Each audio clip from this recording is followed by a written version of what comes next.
जनता की बात जनता के साथ। शिरपूर तालुक्यातील तराड कसबे ग्रामपंचायतीत सरपंच आणि ग्रामसेवकांनी एक हाती कारभार हाती घेत लोकशाहीला काळिमा फासल्याची घटना उघडकीस आली आहे। लोकनियुक्त सरपंचांना दिल्यानं तात्पुरत्या पदभार स्वीकारणाऱ्या सरपंच व ग्रामसेवक यांनी रोजगार सहाय्यक पदासाठी बेकायदेशीर मतदान प्रक्रिया राबवून शासन नियम, रोजगार हमी कायदा आणि निवडणूक आयोगाचे आदेश धाब्यावर बसवून सरळ मनमानी कारभार उघडकीस आणला आहे। ग्रामपंचायतीस कायद्यानं निवडणूक घेण्याचा कोणताच अधिकार नसताना आणि कार्यरत ग्राम रोजगार सहाय्यकांना राजीनामा दिला नसताना कोणत्याही प्रकारे कायदेशीर प्रक्रिया राबवत ग्रामसेवक व प्रभारी सरपंच यांनी संगनमत करून ग्राम रोजगार सहाय्यकाला पदावरून काढण्यासाठी ग्रामपंचायत कार्यालयात निवडणूक प्रशासनाला आवाहन देत प्रतिनिवडणूक आयोग सुरू केल्याचा गंभीर प्रकार समोर आला आहे।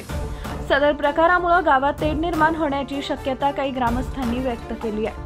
ग्रामपंचायत कार्यालयात ग्रामसेवक व प्रभारी सरपंच यांनी संगनमत लेखी तक्रारी नसताना फक्त तोंडी तक्रारीवरून ग्रामसभेत 15 ऑगस्ट रोजी ठराव करण्यात आला आणि शासन निर्देशानं 17 सप्टेंबर रोजी आयोजित ग्रामसभेत सेवा पंधरवड्याबाबत शासन आदेशाचं पालन न करता फक्त ग्रामसभेत ग्राम रोजगार सहाय्यक पदासाठी पारदर्शकता आणि कायदेशीर प्रक्रिया पूर्ण न करता बेकायदेशीर निवडणूक प्रक्रिया जाहीर करत 21 रोजी रविवारी ग्रामस्थांचं मतदान घेण्यात आले।